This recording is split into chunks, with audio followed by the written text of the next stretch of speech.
Vous êtes-vous déjà demandé pourquoi les mêmes relations toxiques reviennent sans cesse dans votre vie? Ce partenaire qui vous rappelle votre ex, cet ami qui vous trahit comme le précédent, ce patron qui réveille les mêmes insécurités? Si vous avez cliqué sur cette vidéo, c'est que quelque chose en vous sait qu'il y a un schéma récurrent. Et aujourd'hui, nous allons dévoiler le mécanisme psychologique qui l'explique. Et si je vous disais que les personnes qui vous attirent le plus et celles qui vous repoussent le plus sont en réalité le reflet d'une partie cachée de vous-même? Une partie que Carl Jung, l'un des psychologues les plus influents de l'histoire, appelait l'ombre. Dans les prochaines minutes, je vais vous expliquer pourquoi vous attirez sans cesse les mauvaises personnes, comment le concept d'ombre de Jung éclaire toute la situation et surtout comment briser ce cycle une bonne fois pour toutes. On a tous déjà vu ça. Quelqu'un rencontre une nouvelle personne et l'alchimie est immédiate, presque magique. 3 mois plus tard, il ou elle se retrouve face au même problème que dans sa relation précédente. C'est comme un jour sans fin, mais version amoureuse. C'est là que le concept d'ombre de Jung devient fascinant et un peu inconfortable.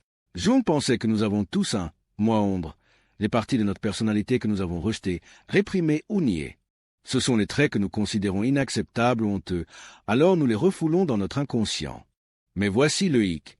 Ce n'est pas parce qu'on a caché ces traits à notre conscience qu'ils disparaissent. Au contraire, ils continuent d'agir en coulisses et influencent secrètement nos attirances et nos répulsions. Réfléchissez Y. Quelle est la personne qui vous agace le plus au monde? Qu'est-ce qui vous rend fou chez elle? Son arrogance? Son besoin constant d'attention? Son côté manipulateur? Jung dirait que votre réaction émotionnelle intense est un indice. Vous êtes en train de rencontrer votre propre ombre. Et maintenant, la partie la plus incroyable. Nous ne sommes pas seulement repoussés par notre ombre, nous en sommes aussi irrésistiblement attirés. Quand vous rencontrez quelqu'un qui incarne des qualités que vous avez refoulées, une partie de vous se reconnaît en lui. C'est pourquoi l'alchimie est si puissante au début. C'est ce que Jung appelait la projection, voir chez les autres les qualités que nous refusons de reconnaître en nous-mêmes. Et c'est la raison principale pour laquelle nous attirons les mauvaises personnes. L'inconscient essaie de nous faire prendre conscience de notre ombre à travers ces relations. La bonne nouvelle, une fois que vous repérez ce schéma, vous pouvez le briser. Jung appelait ce processus l'intégration de l'ombre, l'acte courageux de réintégrer les parties de nous-mêmes que nous avons niées. Voici comment procéder. Observez vos réactions émotionnelles les plus fortes envers les autres. Demandez-vous, quelle qualité chez cette personne me dérange autant? Cherchez en quoi cette même qualité existe en vous, même si elle s'exprime différemment. Il ne s'agit pas de se blâmer pour des relations toxiques. Il s'agit de reprendre son pouvoir en comprenant les forces inconscientes qui influencent nos choix. Quand quelqu'un reconnaît enfin sa propre peur de la vulnérabilité, quelque chose d'extraordinaire se produit. Il ou elle cesse d'attirer des partenaires émotionnellement indisponibles, comme si l'univers lui envoyait soudainement un type de personne complètement différent. L'intégration de l'ombre ne se fait pas du jour au lendemain. Elle demande une honnêteté brutale envers soi-même. Il faut être prêt à dire « Oui, moi aussi, je peux être égoïste » ou « Oui, une partie de moi est capable de manipulation ». Ce n'est pas un travail facile, mais il est profondément transformateur. D'ailleurs, l'ombre n'est pas uniquement négative. Parfois, nous réprimons aussi des qualités positives comme la créativité, la puissance ou la sensualité, car elles ont été jugées inappropriées par notre famille ou notre culture. Réintégrer ces aspects lumineux de l'ombre peut libérer une immense énergie et une authenticité profonde.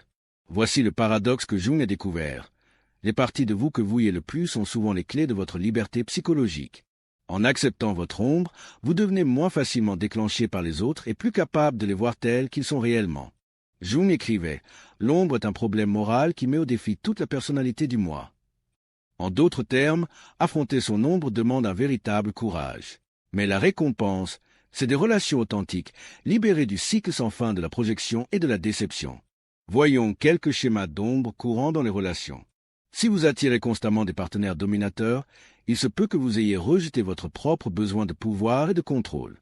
Si vous tombez toujours sur des personnes qui trompent ou mentent, examinez votre propre rapport à l'honnêteté et à la fidélité.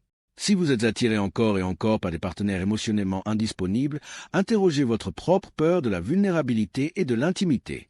Ces schémas ne sont pas des coïncidences ou de la malchance, ce sont des invitations à grandir. L'objectif ultime du travail sur l'ombre n'est pas d'éliminer ces aspects de vous-même, mais de les intégrer consciemment. Quand vous reconnaissez votre ombre, vous pouvez exprimer ces qualités de manière saine et consciente, au lieu de les projeter sur les autres. Ce processus d'intégration est ce que Jung appelait l'individuation. Devenir une personne complète et authentique, capable de nouer des liens réels plutôt que des relations basées sur des projections et des besoins inconscients. Alors, la prochaine fois que vous ressentez une attraction intense ou une irritation brûlante envers quelqu'un, faites une pause et demandez-vous, qu'est-ce que cela pourrait me révéler sur mon propre moi ombre? La réponse pourrait transformer vos relations pour toujours. Si vous avez trouvé cette exploration du concept de l'ombre de June utile, abonnez-vous pour plus d'analyses psychologiques qui peuvent changer vos relations. Cliquez sur J'aime si vous avez déjà vécu ces projections de l'ombre dans votre propre vie et partagez en commentaire quelle réflexion vous a le plus marqué. Souvenez-vous, vos attirances ne sont pas aléatoires. Elles sont une carte de votre inconscient et potentiellement de votre complétude.